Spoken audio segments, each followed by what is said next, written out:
Board মুক্তি পাচ্ছে নাজমুল হাসান পাপনের শৃঙ্খল থেকে। রাজনৈতিক পট পরিবর্তনের সঙ্গে দেশ ছেড়েছেন পাপন। ক্রিকেট বোর্ড ঢেলে সাজানোর পরামর্শ দিয়েছেন নতুন ক্রীড়া উপদেষ্টা আসিফ মাহমুদ সজীব ভুইয়া। লিগ্যাল ফ্রেমওয়ার্কের ভিত্তিতে কাজগুলো করতে হবে। নাজমুল হাসান পাপনের জায়গায় কে আসতে পারেন দায়িত্বে? আলোচনায় বেশ কয়েকটি নাম, তবে তিনজনকে নিয়ে এখন ক্রিকেট পাড়ায় বেশ গুঞ্জন। তাদের মাঝে সবচেয়ে বেশি আলোচিত সাবেক অধিনায়ক ও প্রধান নির্বাচক ফারুক আহমেদ। সরকারের উপর মহলের সঙ্গে আলোচনা হয়েছে বলেও জানা গেছে।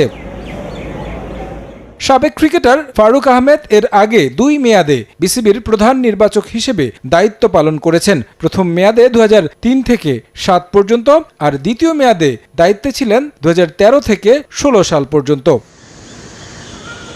নাজমুল আবেদিন ফাহিমও রয়েছেন এই তালিকায়। বিসিবিতে কাজ করেছেন লম্বা সময়। গেল বিসিবি নির্বাচনে পাপনের পছন্দের প্রার্থী